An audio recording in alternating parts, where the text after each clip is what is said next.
What's up guys, new video on the channel, and today we will be talking about the game between Real Oviedo and Huesca Real Oviedo that happened in the stadium of Huesca, Alcoraz, and both teams were coming from different kind of feelings. Huesca was coming from a tie against Zaragoza in their derby and also a tough loss at home against Racing de Santander in a game that was really important for them to be more solid in the playoff or promotion options that they might have. And then Real Oviedo was coming from a very important win against Levante and a decent tie against Cordoba away in a game that probably Cordoba should have deserved a little bit more, but Aaron Escandel saved the Asturian team.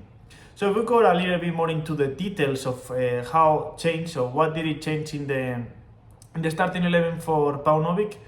Well, surprise, nothing changed. Rahim Alassane started in the left-hand side as the starting left back. The only thing that changed was Cazorla starting for Seoane because the Madrid center midfield had 5 yellow cards and he couldn't play this game.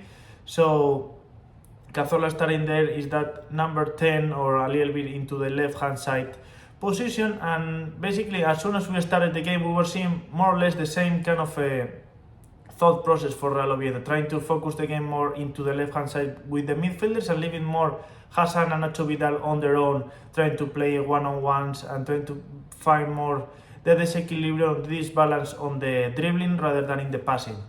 And in the left-hand side, we were seeing the opposite. We were seeing a lot of Colombato, Portillo, Cazorla trying to find Rahim Alassane in the space.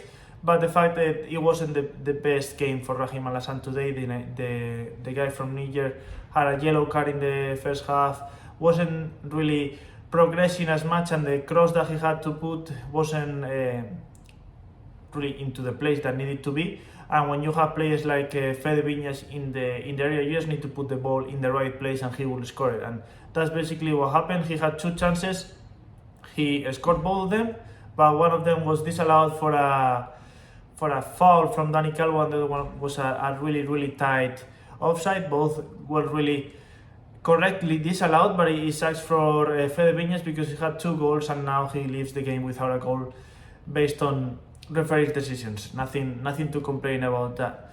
But then the major thing that happened in the game and the major thing that changed the game basically was the red card for Huesca's goalkeeper Juan Perez in a play that probably he didn't measure or he didn't see the ball coming at the speed that he was coming, and he touched it with his hands outside of the box.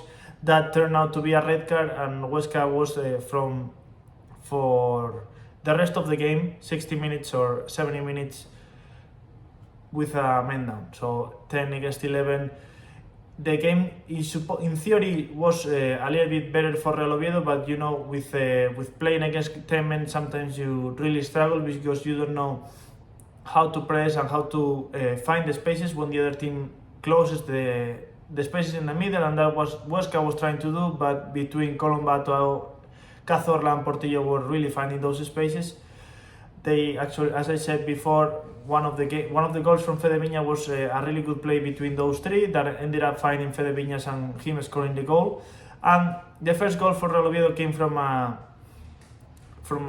cross from Hassan a little bit far into the second post that Dani Calvo was attacking. He put it back, and Santi Cazorla as a number 9, he ended up putting the ball in the farther post that Pereira couldn't do anything to put the 0-1, and going into the halftime with a 0-1 was a really good news for Real Oviedo. Basically because when you put the 0-1 means that Huesca has to attack, and it's not anymore a defense game where Real Oviedo is trying to put that first goal into the net to change the game. And honestly, the way that it was going, Real Oviedo was really finding spaces, but you know, when you don't find the net, the game can get complicated. In the second half, we had 2 changes for Real Oviedo that were a little bit surprising. More the Fede Viñas because nobody said anything about what happened. He's apparently a little bit injured, and Alemão came into the game. And then Rahim Alassane, as I said, he didn't have his best game, a yellow card, and Paunovic decided to put Pomares as the left back in a very smart decision in my opinion, because he could probably have gotten a second yellow card and get out of the game pretty easy. As things stand, it wasn't necessary to have him in the game. The second half started, everything started to go very well for Real Oviedo, because the second goal got in, I think, in the minute around 60, where Sibo finds Pomares in the space, Pomares finds, then Sebas Moñano gets into the farther line, he puts it back in, that gets Alemão, he crosses a little bit more to Hassan, that puts the 0-2.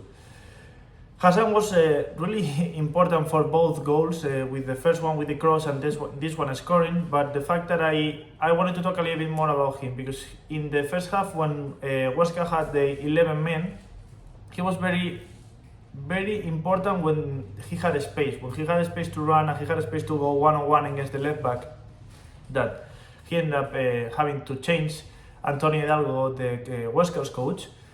But he wasn't really important when he was finding the one-on-ones, because he would take the ball and have it a lot of time that would make Huesca go with a lot of players, and he didn't end up finding the right solution after basically dribbling through two of them. The crosses weren't really being successful, but obviously when you have a player that participates in both goals, rather indirectly or directly, like in the second goal, you really can't complain about what he does or not. Then we'll go a little bit more into the further in the second half. I think 10 minutes after that, we have one of the fewer mistakes that we have that Real Oviedo committed in this game. It was a mistake from Dani Calvo, from the defense in general. He tries to clear the ball with his chest.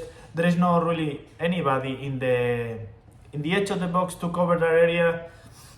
A shot from Javier Hernandez from Huesca that ended up hitting one of the Real Oviedo defenders, and Soko puts it back because Aaron Scandal was already in the floor.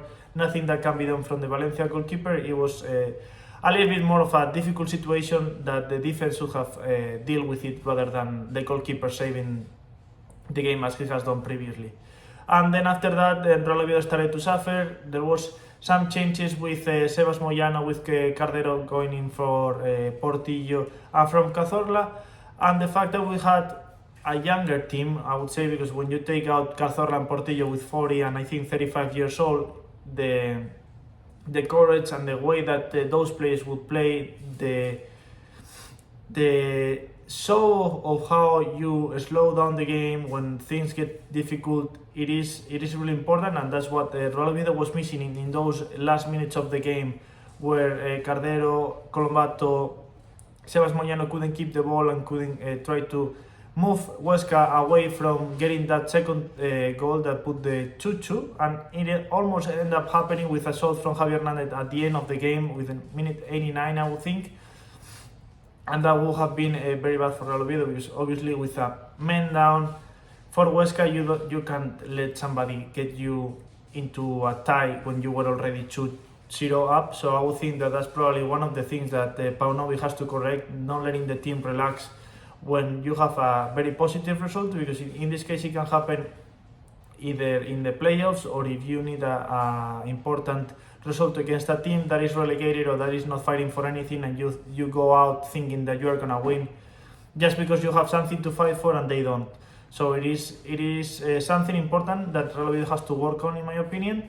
And other than that, it is a really important win. As the results turn out, Real Oviedo is now 2 points away from the direct promotion. That makes even more important the game against Racing de Santander next weekend, because if they win, they basically go ahead of Racing de Santander, and that gets them a little bit even closer to that direct promotion spots, because also Levante and Elche will be playing together, and both of them can win at the same time. The only thing that they could do is tie, but it will be a really important game week, the game week 39, with only 4 more games to go right now, and Real Oviedo is getting closer to that objective of getting to First Division 25 years later, which is a massive opportunity for the city. Not happened last year, but it might happen this year with the things that are going.